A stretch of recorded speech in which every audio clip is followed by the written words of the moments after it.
Bismillahirrahmanirrahim. Assalamualaikum warahmatullahi wabarakatuh. Alhamdulillahirabbil alamin wassalatu wassalamu ala asrafil anbiya'i wal mursalin wa ala alihi washabbihi ajmain amma ba'd. Para ananda sekalian dirahmati Allah Subhanahu wa taala, sekali lagi saya bersyukur bisa menjumpai antum, membersami antum dalam pembelajaran pagi hari ini. Semoga antum senantiasa dalam keadaan sehat walafiat, penuh semangat ya, tetap tetap menjaga kesehatan dan juga dimudahkan segala urusan oleh Allah Subhanahu wa taala. Anda sekalian rahmati Allah Subhanahu wa taala, kita belajar tentang SKI, masih di sejarah kebudayaan Islam, yang sekali lagi saya ingin sampaikan bahwa pelajaran ini adalah pelajaran yang insya Allah sangat bermanfaat untuk kita ya, dan juga untuk Islam. Barang siapa yang mengetahui sejarahnya, sejarah pendahulu-pendahulunya atau sejarah orang-orang terdahulu yang begitu luar biasa, insya Allah akan bisa menata masa depannya lebih baik. Anda sekalian rahmati Allah SWT, kemarin kita sudah belajar tentang khalifah besar dinasti Abbasiyah ya. Sedikit Ustadz ulang ya. Khalifah besar dinasti Abbasiyah, pada dasarnya khalifah dinasti Abbasiyah ini ada 37 orang, dan ini jumlah yang sangat banyak ya. Tidak mungkin kita bisa menyebutkan satu persatu, bahkan ini membutuhkan waktu yang panjang nantinya. Ya, selama 500 tahun ini, maka insya Allah kita akan pilih beberapa di khalifah yang memang sangat menonjol gitu, sangat terkenal di kalangan para sejarawan. Pekan yang lalu kita sudah belajar tentang Khalifah Abu Ja'far Al-Mansur ya. Ya, ini sudah kita bahas pekan yang lalu di video sebelumnya. Nanti silakan diulang lagi, dengarkan kembali, diikuti kembali ya. Khalifah Abu Ja'far Al-Mansur yang meletakkan kota Baghdad ini sebagai pendiri kota Baghdad. Sangat mencintai ilmu ya. Ini catat ya, yang pertama sangat mencintai ilmu.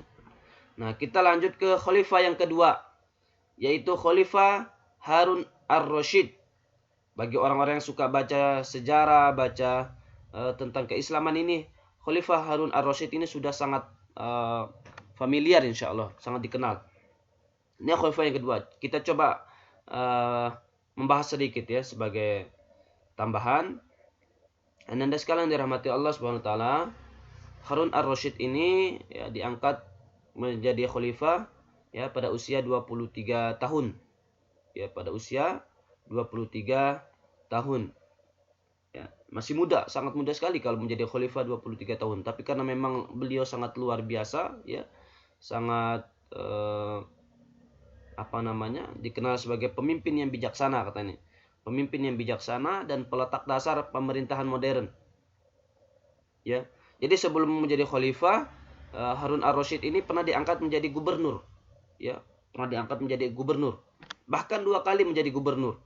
Ya, jadi artinya kepemimpinannya, ketokohannya sudah sangat dikenal ya, sehingga diangkat menjadi khalifah 2 kali begitu. Ya. Sehingga layaklah beliau kemudian diangkat menjadi khalifah ya, meskipun masih sistem keturunan, tapi beliau punya kemampuan yang luar biasa. Khalifah Harun ar-Rasyid ini ya. Bahkan ada ahli-ahli sejarawan mengatakan bahwa Khalifah Harun ar-Rasyid ini bisa disamakan dengan Umar bin Abdul Aziz, karena suka jalan keluar malam gitu ya, melihat kondisi rakyatnya, apa yang terjadi di masyarakatnya dilihat malam gitu, nyamar gitu ya, tidak diketahui sama orang gitu ya. Seperti itu, bergerilya melihat rakyat-rakyatnya. Luar biasa ini, pemimpin yang merakyat, Khalifah Harun ar-Rasyid. Ya. Kalau kita bicara kekuasaan Islam sudah sangat jauh ya. Maksudnya perluasan Islam terus berlanjut, bahkan di zaman beliau ini, Khalifah Harun ar-Rasyid ini, Islam menguasai dari Afrika hingga India. Masya Allah ya, dari Afrika hingga India itu luar biasa luasnya itu kekuasaan Islam atau kekhalifahan Islam. Nah, sekali lagi Harun ar-Rasyid dikenal sebagai pemimpin yang bijaksana ya. Pemimpin yang bijaksana nih.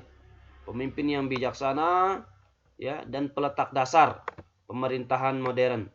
Kenapa beliau dikatakan sebagai pemimpin yang bijaksana dan peletak dasar pemerintahan modern ya? Pemimpin yang bijaksana, Khalifah Harun ar-Rasyid ini memiliki sikap yang sangat tegas.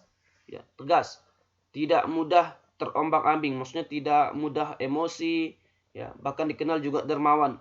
Ya, memutuskan sesuatu perkara berdasarkan kebenaran yang ada. peletak dasar pemerintahan modern. Khalifah Harun ar-Rasyid adalah pemerintah yang melanjutkan tradisi khalifah sebelumnya, Ja'far al-Mansur, ya, yang sangat mencintai ilmu. Ya, sekali lagi sangat mencintai ilmu dan penerjemahan menjadi lebih luas ini. Di mana-mana terjadi penerjemahan. Ya, itu luar biasa sekali lagi pemerintahan yang modern ini. Ya, kalau antum mau berkembang berperadaban, ya, maka cintailah ilmu. Itu salah satu pelajaran yang bisa kita ambil dari Khalifah Harun ar-Rasyid. Kemudian menjadi khalifah selama 23 tahun, ya. Ini juga waktu yang cukup panjang ya. Kalau kita di Indonesia ya berapa periode lah itu. Presiden kita kan 5 tahun ya, satu periode. Berarti 10 tahun, berarti ada 4 periode. Itu luar biasa kalau memang bisa jadi presiden 4 periode. Ya. 23 tahun beliau memimpin atau 23 tahun setengah, ya, kondisi rakyatnya aman, tentram, damai gitu ya. Nah, ini khalifah yang kedua, Harun ar-Rasyid, ya, menjadi khalifah dari tahun 786 sampai 809 Masehi atau sekitar 23 tahun 6 bulan kurang lebih. Ya, kita lanjutkan khalifah yang ketiga. Ya. Ya. Khalifah yang ketiga, ya, di antara 37 khalifah dinasti Abbasiyah yang sangat menonjol, yaitu Khalifah Abdullah al-Ma'mun. Ya, Abdullah bin Harun ar-Rasyid, tapi lebih dikenal dengan Al-Ma'mun, ya, anaknya Harun ar-Rasyid ini, ya. Jadi Khalifah Abdullah al-Ma'mun ini memimpin kurang lebih dari 786 Masehi sampai 833 Masehi. Itu berapa tahun nih? Ya. Berapa tahun beliau memimpin itu? Ya. 786 Masehi sampai 833 Masehi. Itu waktunya sekitar 40 tahun lebih. Ya, 47 tahun. Ya, 13 kurang 6, 7. Ya, 12 kurang 8, 4. 47 tahun beliau memimpin menjadi khalifah. Ini Masya Allah panjang sekali.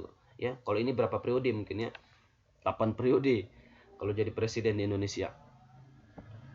Nah, begitu ya sekarang rahimakumullah ya. Anak sekalian, Khalifah Abdullah al-Ma'mun atau Harun ar-Rasyid, Abdullah bin Harun ar-Rasyid ini menjadi khalifah selama 47 tahun. Ini orang luar biasa ini. Khalifah Abdullah al-Ma'mun ini orang yang sangat luar biasa. Ya. Beliau ini dikenal sudah menghafal Al-Qur'an dan hadis di usia anak-anak. Ini, ya Allah, hafal Al-Qur'an di usia anak-anak. Ini pelajaran penting juga bagi kita nih. Ya. Kalau mau jadi hebat, ya, menjadi pemimpin masa depan, siapkan diri sejak dini. Dan Abdullah al-Ma'mun ini sudah hafal Quran di usia, bahkan ada yang menyebutkan 5 tahun, 7 tahun. Nah, diutus belajar ke Madinah ini, di Imam Malik. Antum kenal Imam Malik ya, salah satu imam mazhab yang sangat terkenal, ya, di Madinah. Jadi Khalifah Abdullah al-Ma'mun adalah salah satu murid dari Imam Malik. Di sana beliau belajar, digembleng untuk khususnya belajar ilmu hadis, ya. Khususnya belajar hadis, tetapi di luar itu juga belajar tentang ketatanegaraan, belajar tentang